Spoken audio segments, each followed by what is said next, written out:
নানান জল্পনা, তার মধ্যেই মমতা বন্দ্যোপাধ্যায় বাড়িতে অভিষেক বন্দ্যোপাধ্যায়। কালীঘাটে মমতা বন্দ্যোপাধ্যায় বাড়িতে যান অভিষেক বন্দ্যোপাধ্যায়। নবীন প্রবীণ দ্বন্দ্ব মেটাতে এবারে আসরে কি স্বয়ং তৃণমূল নেত্রী, তার জন্যই কিন্তু অপেক্ষা।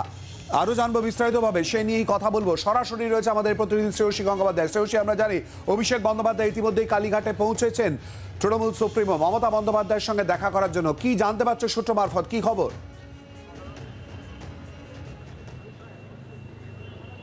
দেখো, তোমাকে যেটা জানিয়ে রাখি যে সাধারণভাবে বছরের আজকে পয়লা দিন, শুধু তাই না, তৃণমূল কংগ্রেসের যে প্রতিষ্ঠা দিবস, সেই উপলক্ষে সাধারণভাবে বিভিন্ন নেতারা কিন্তু সেক্ষেত্রে মমতা বন্দ্যোপাধ্যায়ের সঙ্গে দেখা করেন। যেমন আজকে কিছুক্ষণ আগে এসেছিলেন ফিরহাদ হাকিম, এবং তারপরে সেই হিসেবে যদি দেখা যায় তাহলে কিন্তু এক্ষেত্রে এক্ষেত্রে সাধারণভাবেই অভিষেক বন্দ্যোপাধ্যায়, তিনি সর্বভারতীয় তৃণমূল কংগ্রেসের সাধারণ সম্পাদক, সেই হিসেবে তিনি এখানে এসেছেন দেখা করতে। কিন্তু বিষয়টা হচ্ছে প্রেক্ষাপট, যে প্রেক্ষাপটে আজকের এই বৈঠক হচ্ছে বা এই সাক্ষাৎ হচ্ছে, সেই প্রেক্ষাপট ঘিরেই কিন্তু কার্যত মূল জল্পনা তৈরি হচ্ছে যে তাহলে কি এবার স্বয়ং মমতা বন্দ্যোপাধ্যায় তিনি আসরে নামছেন যে সমস্যা মেটাতে। কারণ আমরা সকাল থেকেই দেখছি আজকে বছরের প্রথম দিন, তৃণমূল কংগ্রেসের প্রতিষ্ঠা দিবসের দিন, সেই দিন বিভিন্ন অনুষ্ঠানে তৃণমূলের নেতারা তারা বিভিন্ন যে তাদের যে মন্তব্য, সেই মন্তব্য প্রবীণ নবীন দ্বন্দ্ব, সেই দ্বন্দ্ব ঘিরে এই বিষয়টা ঘিরে কার্যত যে মন্তব্য, সেই মন্তব্য কিন্তু নিয়ে রীতিমতো আলোচনা হয়েছে।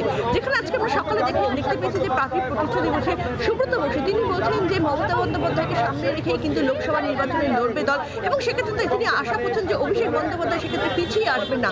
এই বক্তব্যের আবার পাল্টা বক্তব্য আমরা দেখতে পেয়েছি যে দলের মুখপাত্র কুণাল ঘোষ তিনি বলছেন যে অভিষেক বন্দ্যোপাধ্যায় পিছিয়ে আসার কোনো ব্যাপারই নেই, বরঞ্চ সুব্রত বসুর উচিত তার সেক্ষেত্রে তার বাক্য গঠনের প্রবলেম আছে, তার বাক্য গঠন তার ঠিক করতে হবে, এমনটাই কিন্তু তিনি বলছেন। আবার অন্যদিকে ফিরহাদ হাকিম তিনি বলছেন যে নবীনদের সঙ্গে প্রবীণদের কোনো দ্বন্দ্ব নেই, বরঞ্চ তিনি সেক্ষেত্রে বলছেন যে এক্ষেত্রে তার যেটা বক্তব্য, সেই বক্তব্য হচ্ছে যে এক্ষেত্রে আমাদের শরীরে যতক্ষণ ক্ষমতা থাকবে, যতক্ষণ জোর থাকবে, ততক্ষণ আমরা নেতৃত্ব দেব, তারপরে যুবরা এগিয়ে আসবে। এবং তিনি বলছেন যে অভিষেক বন্দ্যোপাধ্যায় তার উপর যথেষ্ট কনফিডেন্স আছে, সেক্ষেত্রে তার যথেষ্ট ইম্পর্টেন্স রয়েছে, কিন্তু মমতা বন্দ্যোপাধ্যায় আসল মুখ। ফলে কার্যত এই যে গোটা বিষয়টা, সেই বিষয়টা ঘিরে কিন্তু আমরা সকাল থেকে দেখেছি একজন নেতার তাদের যে বক্তব্য বা তাদের যে মন্তব্য, সেই মন্তব্য ঘিরে কিন্তু একটা জল্পনার জায়গা তৈরি হয়েছিল। এবং তারই পরিপ্রেক্ষিতে এই সকাল থেকে যখন এইসব ঘটনা চলছে, তারই পরিপ্রেক্ষিতে আজকে যখন কালীঘাটে মমতা বন্দ্যোপাধ্যায়ের কাছে অভিষেক বন্দ্যোপাধ্যায় গিয়েছেন,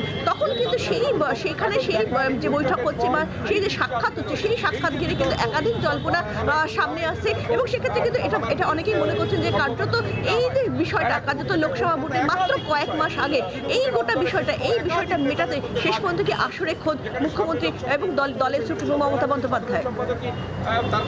ধন্যবাদ শ্রেয়সী। একেবারে এই পরিস্থিতির দিকে নজর রাখো। কথা বললাম আমাদের প্রতিনিধি শ্রেয়সী গঙ্গোপাধ্যায়ের সঙ্গে। বাংলার আওয়াজ, বাঙালির আবেগ, জি 24 ঘন্টা।